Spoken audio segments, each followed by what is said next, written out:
prosecutor has made different recommendations, and I've just gone over them, Mr. Grimard.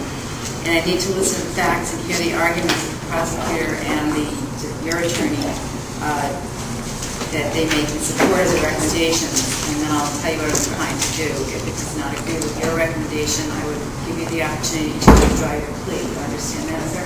Yes, sir.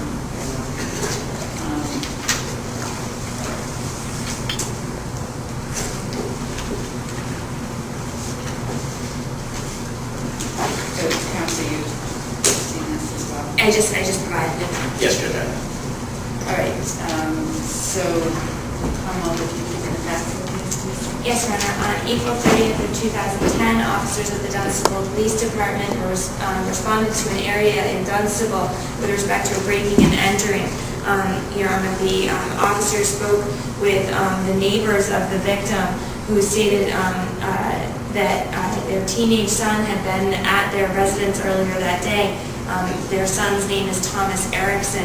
Officers were advised that he was with some friends fishing in the area. She had seen them at the residence around 12, that he had been hanging around with a kid named Dracut with the last name Grimard. Described that individual as a larger kid who played football. The neighbor explained that the other friend had a last name of Doyle. They drove a red four-door sedan. They often hung out in Peckrell. Officers then made contact with the Dracut Police Department and were able to identify identify the Grimard and Doyle subjects that had been described to the officer. The Dracut Police Department did not know who Doyle was, but were able to advise the officer, the Dunstable officer, that the other subject was a Mr. Matthew S. Grimard, the defendant before you. Officers went back to the neighbors, who stated that he had contacted and heard from his son. Mr. Erickson advised that he had not spoken to him since the evening of the alleged housebreak. He said, how did you contact his son? He stated that he called Grimard's cell phone and then gave the officer that cell phone number. After receiving the number, officer called Mr. Matthew Grimard, spoke with him, asked if he would respond to the police station so that they could speak with him. He did agree to do so. He was advised of his Miranda rights. He stated he understood those rights, and he had an interview with police officers. They asked him if he was in Dunstable earlier that day. He stated yes. He stated for an hour. He stated that he was with his friends John Hogan and Matt Doyle. Also said that they were driving a red Buick Century. Asked who Tommy was, and he answered Tom Erickson. He told officers that Tom was 19 years old and lived in Dunstable. He did not know the address of where he lived, but knew it was a beige house. Officers then gave Mr. Grimard the chance to tell officers what had happened. He told officers that the four of them were fishing off Pond Street around 3 or 4. He advised that he stated Mr. Erickson, Tom Erickson, told Mr. Grimard that his neighbor was in Cape Cod, and then he knew about a bottle of pills that were inside the house. 3 or 4 of the friends then went over to the house. He stated that the house was blue. They checked all the doors and that they were locked. He stated that he went back to the car. After a few minutes, they went back to the neighbor's house, and the doors, he stated at that point the doors were open. Mr. Grimard told police that he walked in. Tom grabbed 2 bottles of alcohol. He stated that they were glass jugs with small handles, that Tom put them in the car. Officers spoke with them more about it and asked about whether the doors were open. He stated that the door was open. When asked how Tom carried the alcohol from the house, he said through one of the side doors. Officers then reminded Mr. Grimard that he had initially said that all of the doors were locked, and how did they get inside? Mr. Grimard stated they must have pushed the door in. When asked if he noticed anything on the door, he answered, I saw wood on the floor. When asked if he knocked in the door, he paused and stated no. Officers continued the conversation, advised Mr. Grimard that he needed to be truthful and that they did not believe what he was telling him. Matthew then said, I kicked the door in.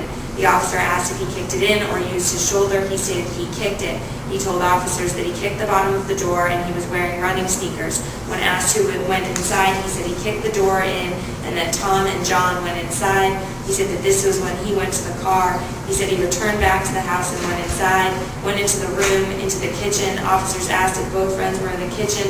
He stated they were looking for the bottle of Xanax. They couldn't find the pills, so they took 2 bottles of alcohol and they put it in the back seat. Officers asked him if he'd be willing to write out a statement. He did agree to do so, and he did admit that he was there with Tom Erickson and John by Pond Street, and did admit to going into the car, Your Honor.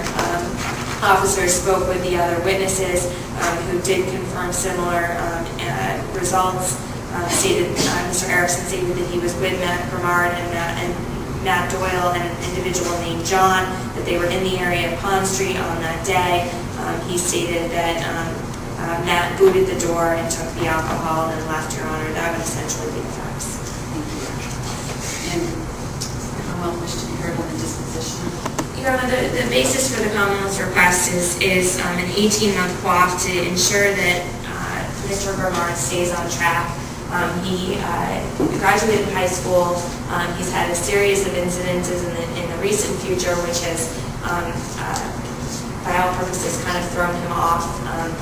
With the indications that they were going into the household to steal Xanax, that they ended up stealing alcohol, that one of his prior incidences involved alcohol. The Commonwealth believes that in order that the defendant not have any alcohol, that the defendant have these drug testing, remain substance-free, do community service hours, stay away from the victim, stay in some sort of educational program or participate in full-time employment, and comply with any or have restitution for the victim for the damage that was done to her house. The Commonwealth would suggest that this is all fair, and hopefully all of these conditions will assist the defendant in staying on track, completing his education, and being a productive member of society. Am I correct that there was one other incident? Your Honor, I believe there's one other incident inside of Lowell. It was null pros, Your Honor, but without getting into the specific facts, because it was null pros, it did involve alcohol, and I believe counsel was. I just wasn't clear if you were saying there were several. I'm sorry, one. I missed it. Thank you. Right, counsel, wish to hear the disposition. Yes, Your Honor. With regard to Mr. Grimard, he presents to the court judge with no record of convictions. There was another allegation. It was null pros by the Commonwealth because all of the witnesses have Fifth Amendment privilege, and they were the culpable parties in that situation. In regard to that judge, he was on pretrial supervision. He was subject to random testing of alcohol for the entire case. He didn't test positive not one single time for alcohol during that. So Mr. Grimard knows how to comply with the conditions, and he was tested once a week. He tells me he didn't fail one single test during his pretrial release. I would ask the court to put that out of your mind in terms of he wasn't convicted of anything, and I would ask you to put that out of your mind for the purpose. Judge, with regards to counts 1 and 2, Mr. Grimard takes full and complete responsibility, as he does with count 3.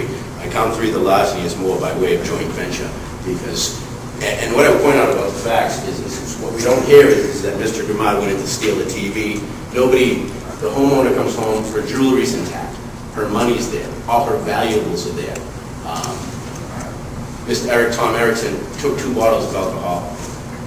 Mr. Grimard was there. He takes full responsibility for his actions and wants to move on. He's going off to college. He's closing this chapter in his life and starting to write a new one, a more positive vibe to it. I think Mr. Grimard has grown up a little bit over the last year and a half or so, experiencing the court and having been placed under somewhat of a microscope. He's responded fairly well to that. I would suggest to you respectfully that 1 year of probation, Judge, for someone with no record of convictions is a fair amount of time to assess, is this person going to reoffend? Is this person going to break conditions of probation? His conditions are such that he has a lot of things he has to do, and he understands that. Over the summer, Mr. Grimard went and took a course in Middlesex Community College. Nobody asked him to do it. Nobody told him to do it.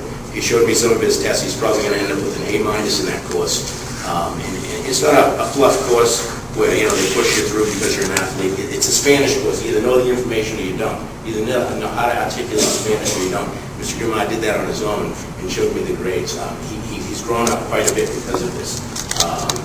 And maybe these events in his life, while negative, the very thing that pushes him over into some area of maturity where he's acting and doing things exactly like he's supposed to.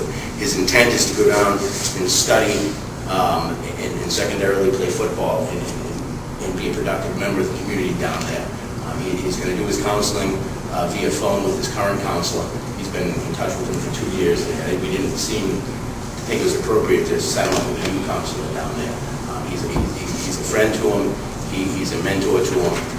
He has a network. His parents are behind him 100%. His father couldn't be here today because he had to work. He was out of an injury. He just came back to work, so he couldn't miss another day of work. He has a network of people who are willing and ready to assist him and guide him into the right decisions. Right now, it's my opinion, Matthew doesn't need a lot of that guidance. He's making the right decisions. And I would suggest respectfully, Judge, given that he is in counseling, he's going off to college, he's willing to comply with drug testing, and he's willing to do all those things. He's willing to do 25 hours of community service because it's the right thing to do. He's a young man who helps people. I know him on a personal level. The sense I get is people are saying, Matt is the kid who helps. He's kind of a gentle giant. He's the one who sticks out his hand and helps the next person when they need something. I would suggest 1 year is a sufficient amount of time to gauge or see whether he's going to comply with all these conditions.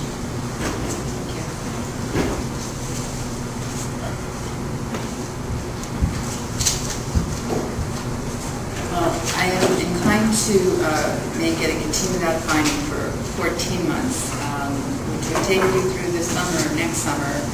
And I think you're in college and summertime are kind of vulnerable times to really see if these are very strict conditions that are set up here. And I know that you want to comply with them, but it is difficult when you go away to college and having summertime. So some additional time to take you through the summer would make sense to me.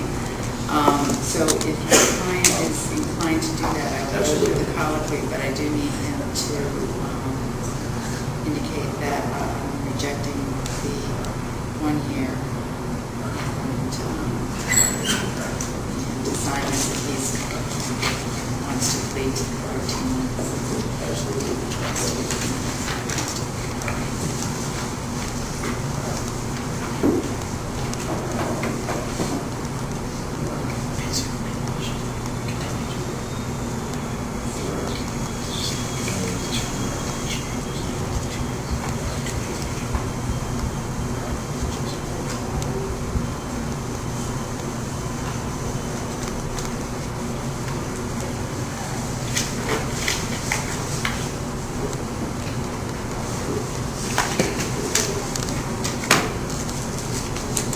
So, Mr. Grimard, before I accept your plea here of an admission to facts sufficient for finding of guilty, I need to make sure that you understand the charges and the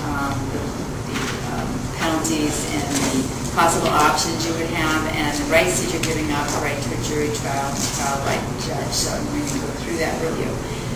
So could you tell me your name, please, and how old you are? Matthew S. Grimard, 19 years old. And you graduated from high school? Yes.